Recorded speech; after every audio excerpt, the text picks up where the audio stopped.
Okay, we're going to look at the human production and detection of sound. We're going to look at some basics of how the ear works. It's actually fairly interesting and uses a lot of the physics that we've learned up to this point. But first, let's just talk about the frequency spectrum. Now, humans can detect sound of from different frequencies. So, humans detect sound only in the sonic region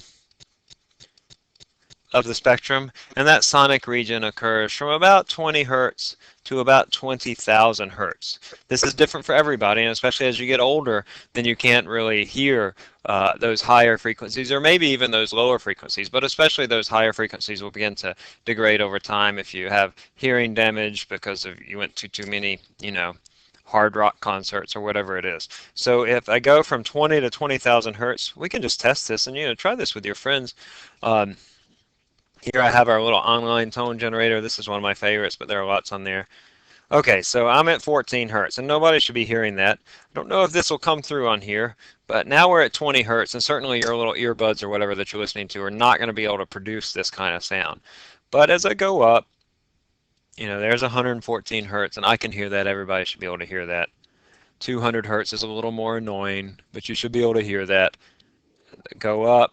See, that's a little bit annoying. I'm going to zoom right on up to 20,000 hertz. Now, probably nobody can hear that. I definitely can't hear that. Still can't hear that. Some of you might be able to hear that. I can't hear that. Oh, I can start to pick that up now. Okay. But everybody's a little bit different. And in fact, I'm not sure how it'll actually come through on your earbuds. Usually I can pick up about 16 or 17,000 hertz. But that's different for everybody. So you try that out. You can go to an online tone generator and just see what is your range of your audible spectrum.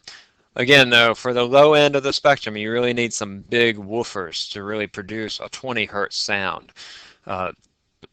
Just because you need something that can produce a low sound. So the lowest frequency that you can hear is 20 to 20,000. We have a couple definitions. The infrasonic is below the audible level, so below 20 hertz. And then the ultrasonic is above 20 hertz.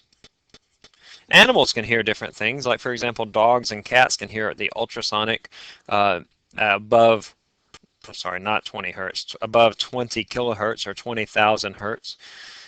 The dog whistle. Whales often use this infrasonic. They use very low frequency sounds because they travel a very long distance through the ocean waves.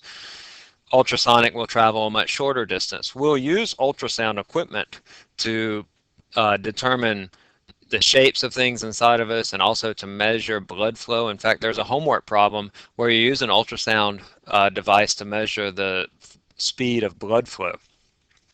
Ultrasound equipment uses about 20 million hertz, so there's definitely no possibility of hearing that. And as I said, animals are known to communicate by infrasonic waves,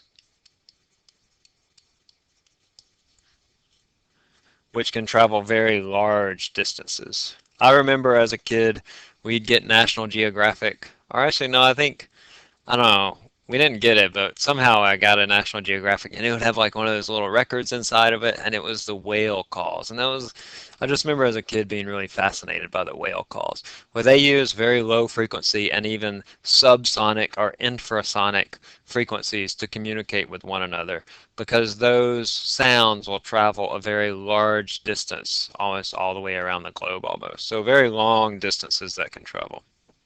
All right, we'll pick up when speech production next.